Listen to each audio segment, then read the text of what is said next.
Hi everybody, so I just have a really quick example that's resistors in a parallel circuit.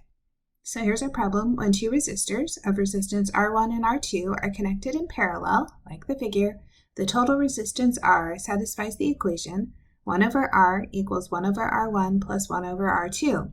We need to find R1 for a parallel circuit in which R2 equals 2 ohms and R must be at least 1 ohm. We're going to start by making the assumption that the resistors must have positive values. So when we figure out what R2 is, we're going to assume that it is greater than 0. So not greater than or equal to, but just greater than 0. So let's think about what do we know right now. So we were given this information that R2 is equal to 2 ohms. So we could put that into the equation, and I typed it. So I have 1 over R equals 1 over R1 plus 1 over 2, since R2 is 2. Now, it also says that R is greater than or equal to 1. So when you think about that, if I have 1 over 1, that's equal to 1. But if I start picking other values, and I know it could be 1.1, 1.2, whatever, but I want you to see if I had 1/2, or if I had 1/3, or if I have 1/4. Once I pick this value, R, to be greater than or equal to 1, that means 1 over R is going to be less than or equal to 1. And that's really important to our setup. So here's how I'm going to put this together. I have 1 is greater than or equal to 1 over R. And I also have 1 over R is equal to 1 over R1 plus 1 over 2. So putting that together, I have 1 is greater than or equal to 1 over R1 plus 1/2. So now I have this inequality that I can go about solving.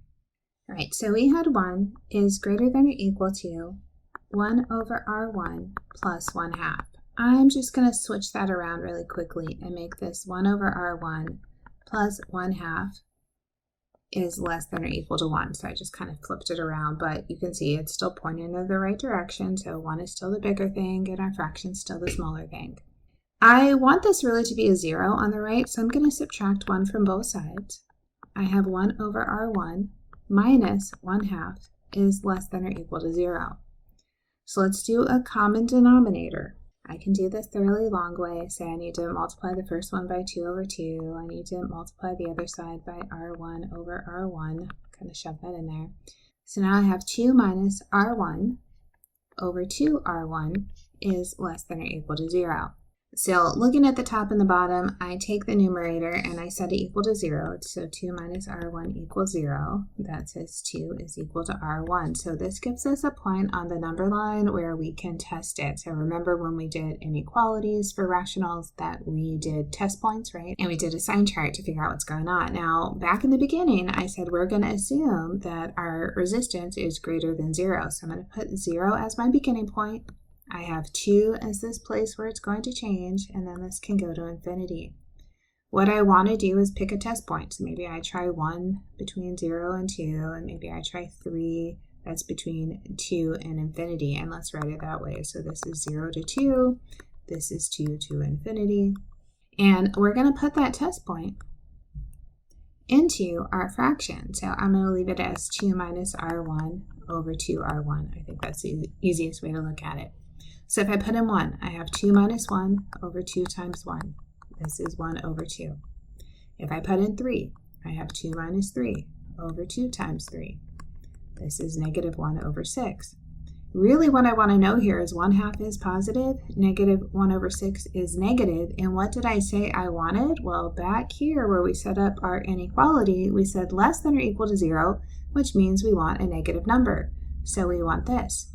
This says that R1 has to be greater than or equal to 2. If we went back to the problem, that says this is in ohms, so we may want to write that in there just so that our units are correct.